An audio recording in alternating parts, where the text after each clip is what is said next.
আসসালামু আলাইকুম guys, welcome back to my YouTube channel the cloudy sky. কোরবানির ঈদ চলে এসেছে।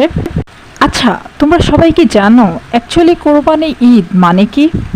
ঈদ উল ফিতর, ঈদ উল আজহা মহান আল্লাহ তাআলা আমাদেরকে দিয়েছেন খুশি করার জন্য।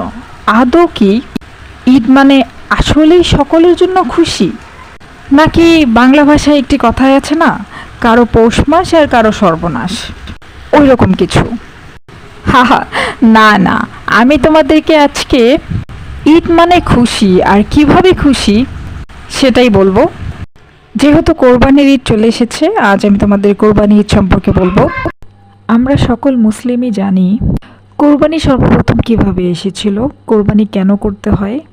হজরত ইব্রাহিম আলাইসাল্লামের সময়কাল থেকে মহান আল্লাহ তাআলা আমাদের এটি পালনের জন্য আদেশ দিয়েছিলেন। আমরা কখনোই আমাদের সৃষ্টিকর্তার দেওয়া রহমত এবং নেয়ামত ঠিকমতো বোঝার চেষ্টা করি না। আমাদের যাদের কোরবানি দেওয়ার সামর্থ্য নেই, আমরা কি এখন মন খারাপ করে বসে থাকব, কিংবা আমাদের জন্য ঈদ খুশির হবে না? না, একদমই না। বরং আমাদের যে আত্মীয় স্বজন কিংবা আমাদের প্রতিবেশী যে যার যার সামর্থ্য অনুযায়ী কোরবানি দিচ্ছেন, তাদের প্রত্যেকের কোরবানির গোশের ওপর আমাদেরও ঠিক ততটাই অধিকার যতটা যারা দিচ্ছেন তাদের। এখন আমার লজিক হলো, যারা কোরবানি দিচ্ছেন তারা সোয়াব পাচ্ছেন, আর আমরা কোরবানি দিচ্ছি না তাই সোয়াব পাচ্ছি না। কিন্তু মহান আল্লাহ তাআলা তো তাদের কোরবানির গোশের উপর আমাদের অধিকার দিয়েছেন, তাহলে তাদের কোরবানির উপর কেন নয়?